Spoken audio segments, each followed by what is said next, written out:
like I said, the relationship with GK or the decision to sign with GK, strategic for them and strategic for myself as well, you know. So the internal structure of the company changed, or was it bolstered by the GK? Well, that is what we're doing. You know, GK consistently gets rewards from the stock exchange on corporate governance and, you know, just everything around, you know, having good corporate structure. And we're benefiting from that now because, to be frank, we, you know, bootstrap the company and we just do work. So time spent on putting in systems and processes in place just wasn't there. Yeah, right. That's time taken away from actually getting. Yeah. So, you know, there's this whole thing that they say working in the company versus on the company. You know, I've been working in and not on. No, I can work on the company, right. Because it is absolutely necessary in order to scale and to grow. You know, you can't scale and grow on shaky foundation, right? The building just going to drop down. Right. So now that we're expanding into the Caribbean and et cetera, you know, the Grace Kennedy deal has helped a lot with, it's a bit of a culture shock for us at Blue Dot because, you know, we just tend to do things versus now I have to take everything to a board and I have to get board approval and that's, you know, that comes with its own nuances, but that's on my side. That's, if you want a big corporate company, you have to have a board in place. Yeah. So that's really. So, and you spoke about expansion through the Caribbean. How are there any barriers right now that's kind of hindering Blue Dot at the moment? Or is it a case where you just want to get in and get used to the surroundings to actually start? Yeah, the hindrance now is, you know, there's, again, just a million decisions to make every day, right? So I think we haven't tapped into 10% of the potential in Jamaica, right? Do I focus on that or do I go over to Trinidad where a lot of the companies over there require our services, all right? You know, am I jumping too quickly or spreading too fast, too thin? You know, but to answer your question, staff is a major problem for all of my entrepreneur friends. Business owners have problem with staff these days. Yeah, you Gen Zs are a trip, but but yeah, man, yeah, just finding the quality talent, and it's, you know, it's not even, for me, it's not even like getting the best and the brightest. Is the attitude. Yeah, the attitude is most important. No, we have to dive into this, you know. So I feel like you're setting me up. No, I'm not setting you up. Yeah. I'm going to keep it clear. Yeah. So is it a case that like a disparity in, let's say, willingness to work, for instance, in one age group versus the next, that is creating a divide inside the company? Yeah, and again, it's just culture, right? So when I was, you know, starting out, it was you have to pay your dues, right. So you have to put in the work. Or was work-life balance was a myth. What you know, boundaries was that, right? Now I have employees who, like, 12 o'clock, them shut down them laptop, they're taking the full hour for lunch, and 5 o'clock, the laptop is shut down, right? That's new to me, right? But per their job description, that is what they get paid for. But I have some employees also who they don't even want the overtime pay if I was offering it to them. They just are all about the work-life balance, which is important because, again, if we start talking about mental health, then I can definitely understand why, you know. It's just that I'm from a different schooling, I would say. Yeah. So, and I'm guessing that's kind of how you gauge, or that's kind of how you separate candidates, leadership candidates within the company, rankings, such or responsibility, giving responsibility to certain people. Well, I don't want to make it sound like that, you know, they're ostracized for doing that. But in our industry, you have to put in the work, and you have to know that there are times when you're going to have to work over, you know, beyond a certain time. Right. And it's more the showing that they're vested in the company, in the interest of the best interest of the company more than, anything else. Because if we have a report that's due and the client is expecting it, then, and you're getting paid from this project, then, just give me an extra hour just to finish it up, right? But some people just, they're just not into that. All right. And I'm sure those decisions probably cause you a little headache sometimes when you want that extra, but you're not getting it. And, you said that the company is growing now. So it's harder to probably get a handle on one specific employee rather than, when you just started out, you probably had a couple of people. For sure. You could tap them and say, all right, give me a little more years. Yeah, man. You understand? Yeah, so, man. So how are you finding managing that growing employee pool now? So, yeah, I think a big challenge that we have now is, especially with work from home. So we were on for 2 years, from March 16, 2020 to March 2022, we were full work from home, right? And then we decided, all right, let's go back into office. Was tired of being in my living room. So I went back into office since March, but then a couple of weeks ago, all of my staff decided that they want to go back to work from home. Right? Fully. Yeah. So they decided. Yeah, I think I'm a democratic boss. So I actually did a survey and sent it to them. Okay. And not even one. Like I was cussing Not even hybrid. No. Just work from home. No, they got the options and everybody was work from home, and I was like. Not even my managers, I was cussing them like nobody couldn't even side with me, Yeah, but everybody said they would. yeah, man. Work from home. So yeah, I was saying that the challenge that we have now is how do I build and spread culture over Zoom? Right? Because before, I think, like the other day I said to them, so they were coming in 1 day per week on Mondays because we have staff meeting on Mondays. And all of them sitting down outside in the office and everybody having the headphones and there's no interaction. At all. Them not them go lunch by themselves and, and that's just so weird to me because I'm not saying that you should be best friends with your coworkers and you have to be friends with them, but there's just them just in them laptop. No interpersonal connection. They just do them work and 5 o'clock come, them gone, and that's it. No. Is it the same with the upper management as well?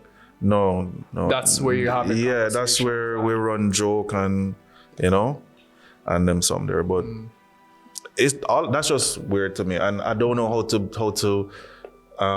build culture. So now I'm going to hire a people and culture person just for that. Yeah. Excellent.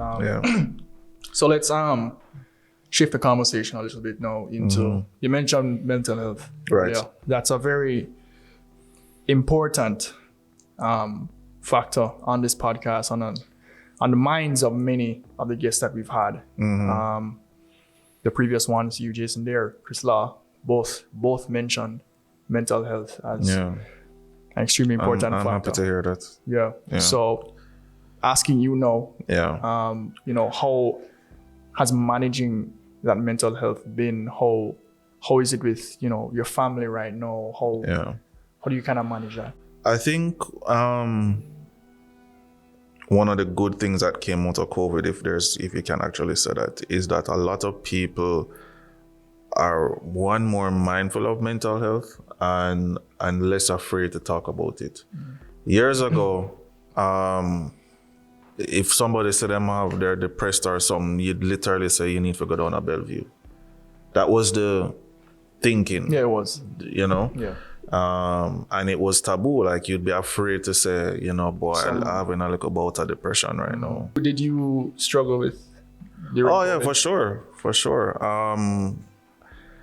So, I called a friend of mine the other day and apologized to her because a couple years ago she told me that she was depressed, and I told her to snap out of it, right? Because at the time I was like, yo, just go listen to some music or I don't know, call your boyfriend or something and snap out of it, But mental health is serious, and depression I've never looked up what the technical term is or what to cause it, but I'm assuming it's a chemical reaction that happens in your body, and like it's just not something that you can snap out of in terms of like depression,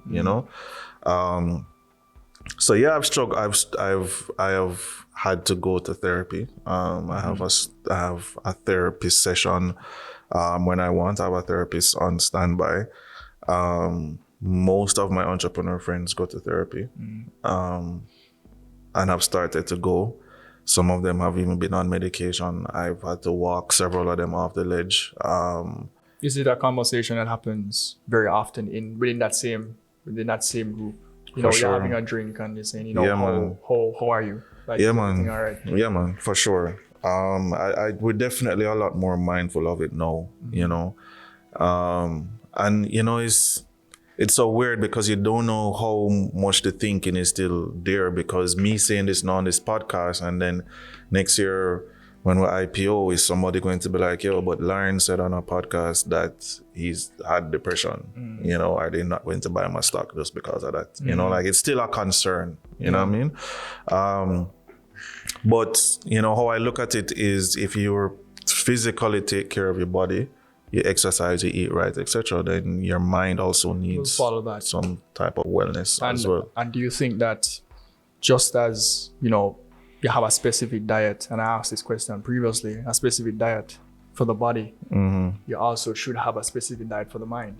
Because nowadays we consume content at an enormous rate. Right. For very short and split seconds. Yeah. And all of that input is being flushed into our brains. Can we really actually process everything? Probably. Yeah. But at the same time, what is it exactly that we're watching? Yeah. Right? And how does that kind of channel what thoughts conjure? Right. So that's something that I think about. Yeah, and you have to filter, right? And it's not just the negative things you have to filter. Like I see, of course, I follow a lot of entrepreneurs on Instagram, right, or social media. And they have Ferraris and flying all over the world, and I'm not. And why is that? Am I inadequate? Is there something that I'm not doing that they're doing? And you have to wrestle with those things in a way. So whereas it can motivate and it should motivate, is also, how does that make you feel as an individual, if any at all, Yeah. And for staff, has a staff member ever walked up to you and said, Larren, I'm not feeling well, not physically, but mentally, like, what do you do as a CEO when somebody approaches you with that? So in my last management meeting that I had with my senior managers, we actually debated having a mental health day at the company. So 1 day per month that anybody could take. We're 90% females in the company. 90. Yeah. So it was a toss up between, it was actually menstrual day and mental day. Okay. So no decision has been made as yet, but what I will say is, if somebody does come to me and say, hey, they're feeling burnt out or they need some time off for mental health, I will. That's a no-brainer. Right. Yeah. Right. All right. So let's take you down the final stretch now. I know that your time is very precious, and you've been in a lot of meetings. As a company that's growing, Blue Dot, I know that your schedule is not going to get any easier, right? No. And you've probably foreseen that as well. So, you have kids? You have? No. Work in progress. Work in progress. So my still on the gelding truck. On the gelding truck. So my then this kind of flows into that now. Like, is it a thought that you've had that if the business is on a certain trajectory and you have a son or a daughter, is it a concern for you that at that point, like, would you be able to give the time that you'd want to, and And even that, is that a decision that is kind of restricting you right now, that's holding you back from actually? To be honest with you, I had to do some introspection the other day, because I have not gotten into serious relationships with Blue Dot as an excuse. And I had to think about, just being fully honest here, is have I been using Blue Dot as an excuse to not like get into a serious relationship with a girl and just, do what I want to do, right? But I think it takes us a very understanding type of woman to date somebody who's running a startup and with, like a lot of ambition and a lot of goals and whatnot. And I've lost very good relationships because of that. Just because I've just been like, it's not even time, it's just more tunnel vision, I get it. Yeah, like I just don't have time for like emotional lovey-dovey shit, and I'm just like, especially now that I have my eyes set on the expansion and hopefully IPOing at some point in time, it's even worse, right? So yeah. And then just from a time standpoint, of late I've been very, very big on giving back. So in 2020, I don't know if you know, but I started a non-profit called Citizens Response Jamaica. Yeah, we like built ventilators and thousands of masks and face shields, 3D printed, and we built testing booths for the government. Where were you the other day? Which community were you guys in the other day? Rose Gardens. Rose Gardens. Yeah. What was that project all about? So that's Project Star. So I don't want to migrate, right?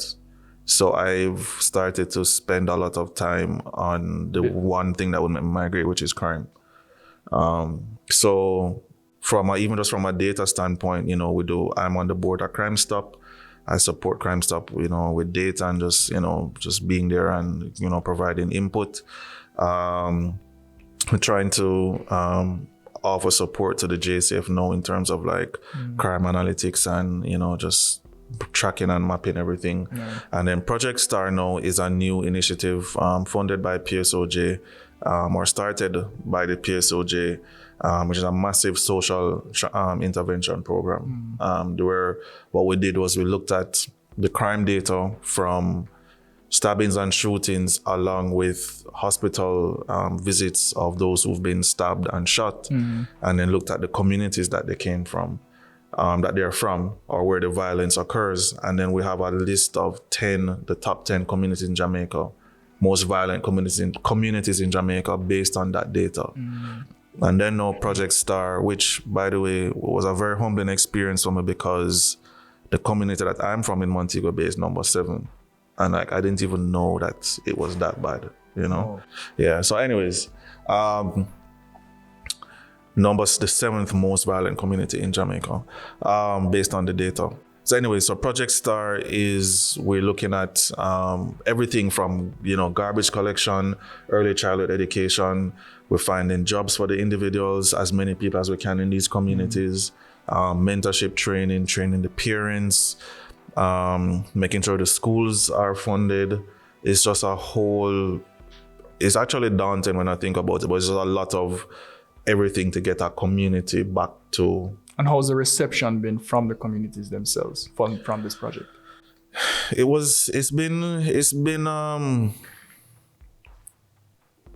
been hopeful and sad at the same time, for me, that is, because when you live midtown, uptown, or whatever, you're not in these communities every day, you tend to be far removed from the reality of a lot of people.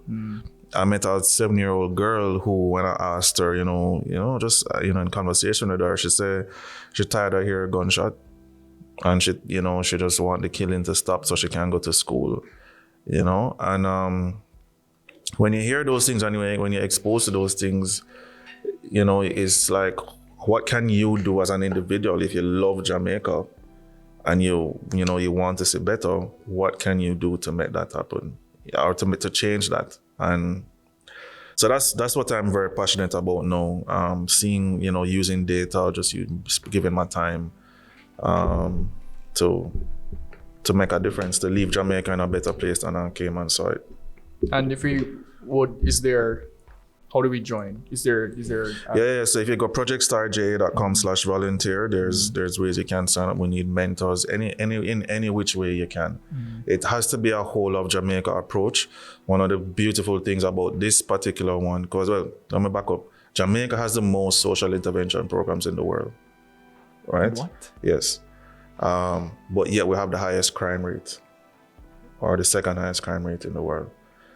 In Denham Town, for example, Denham Town is a small area, geographical area. There's 27 social intervention programs in Denham Town alone, right?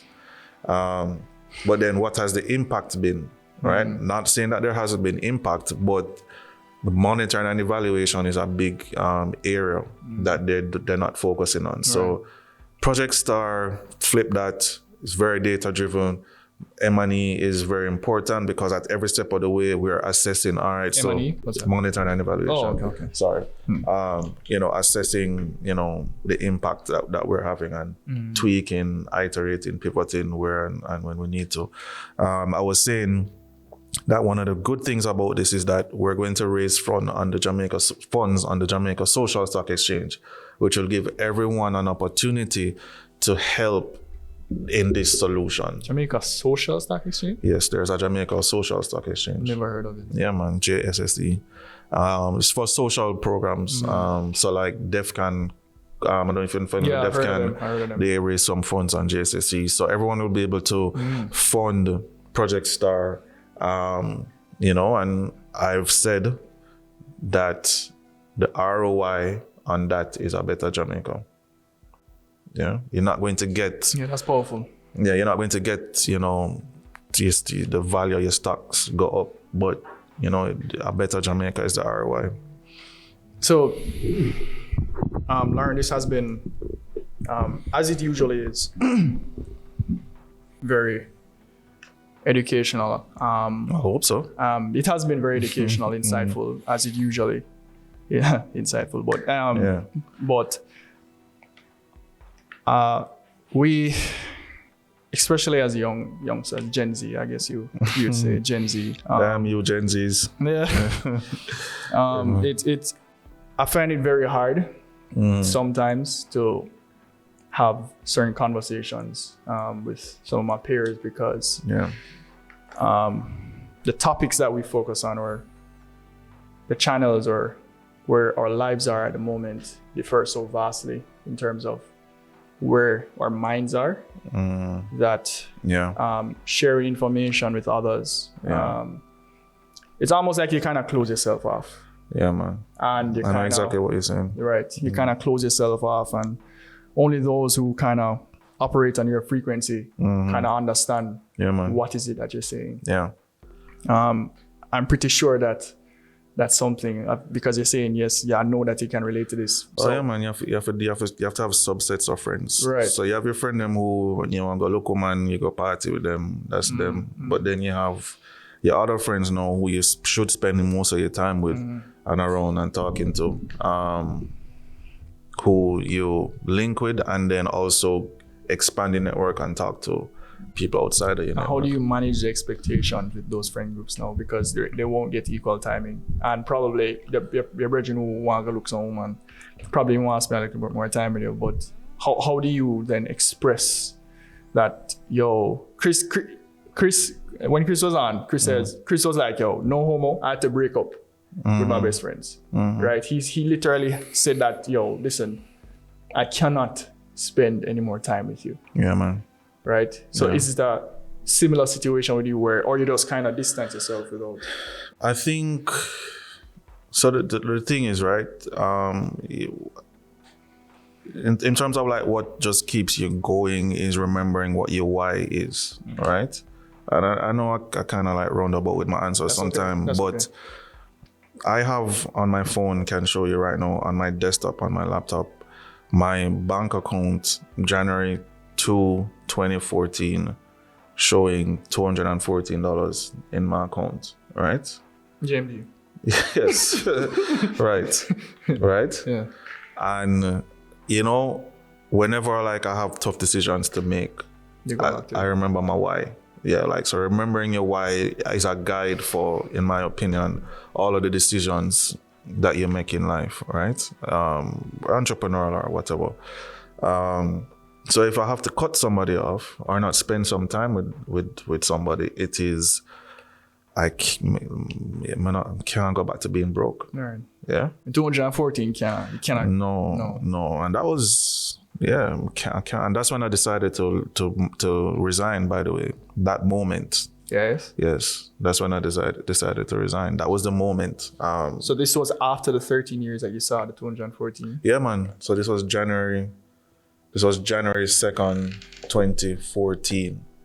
I decided to resign because I was like, what the hell is this? After 13 years. Yeah. But it took me 9 months to quit. So I didn't quit until September. Because I had to like save up that little money to then venture on, right?